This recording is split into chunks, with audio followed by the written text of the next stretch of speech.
A magnitude 3.3 earthquake occurred. Oaxaca, Mexico. 12 kilometers SW of Juchitán de Zaragoza, Mexico, or 186 kilometers SA of Oaxaca, Mexico. On Sunday, the 13th of July 2025, at 2 hours 43 minutes and 37 seconds local time.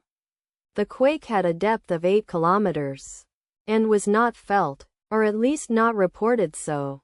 Data source from EMSC. Did you feel it? Let us pray. May the earthquake that occurred not affect our brothers and sisters there. May the earthquake not happen again. And may God protect everyone. Amen.